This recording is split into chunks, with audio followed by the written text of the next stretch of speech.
राजनीति के धुरंधर कहे जाने वाले प्रशांत किशोर ने मीडिया में एक बयान दिया है और उन्होंने कहा है कि शराबबंदी को 1 घंटे के भीतर खत्म कर देंगे।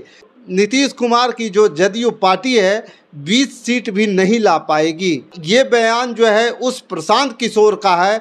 वो प्रशांत किशोर अगले 2 अक्टूबर को अपनी पार्टी का गठन करने जा रहे हैं और पार्टी के गठन से पहले उन्होंने जो है बड़ी बात कर दी है। दोस्तों नमस्कार, मैं हूं पवन चंचल और आप देखना शुरू कर चुके हैं जनजोश न्यूज़। अगर आप इसे फेसबुक पे देख रहे हैं तो फॉलो कीजिए और यूट्यूब पे देख रहे हैं तो सब्सक्राइब कीजिए।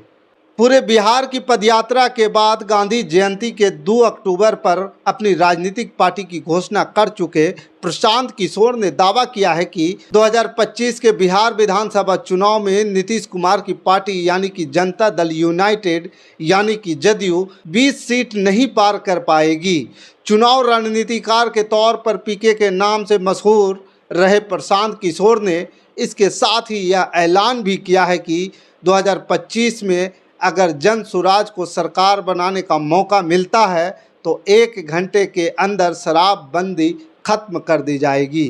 प्रशांत किशोर पिछले कुछ दिनों से कई समाचार संगठनों को लगातार इंटरव्यू दे रहे हैं और दावा कर रहे हैं कि 2025 में उनकी पार्टी सबको चौंका कर सरकार बनाएगी। अपने दावे के समर्थन में वो अलग अलग पार्टियां और नेताओं की उन चुनावी जीत की तरफ इशारा करते हैं जो उनके प्रबंधन में लड़ा गया था और कहते हैं दूसरों को जिता सकते हैं तो खुद क्यों नहीं जीतेंगे। प्रशांत किशोर ने गुरुवार को लाइव सिटीज़ को एक दिए इंटरव्यू में कहा कि नीतीश कुमार जिस तरफ भी रहें उनकी जदयू को 20 सीट से ज़्यादा नहीं आएगी। उन्होंने कहा कि जैसे ही बिहार में तीसरा विकल्प खड़ा होगा ये सारे समीकरण भले टूटे ना टूटे लेकिन चरमरा जाएंगे। उन्होंने कहा कि नीतीश कुमार अगर 2025 में एनडीए का चेहरा बने रहते हैं तो जन सुराज के लिए इससे अच्छी और कोई बात हो ही नहीं सकती है। उन्होंने कहा कि नीतीश के खिलाफ सबसे ज़्यादा सत्ता विरोधी लहर है। नीतीश अगर सीएम कैंडिडेट बने रहते हैं तो वो एनडीए के सबसे कमज़ोर कड़ी साबित होंगे। लोकसभा चुनाव के नतीजों का क्रेडिट नीतीश को देने से मना करते हुए प्रशांत किशोर ने कहा कि वो वोट सिर्फ पीएम नरेंद्र मोदी के पक्ष में और लालू यादव के खिलाफ पड़ा है।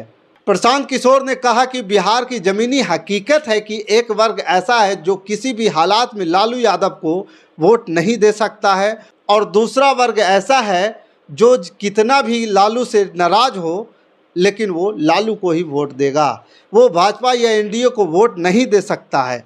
इसी का परिणाम लोकसभा चुनाव में दिखा। जैसे ही तीसरा विकल्प खड़ा हो जाए तो ये समीकरण पूरे तरीके से साफ हो या ना हो चरमरा जरूर जाएगा।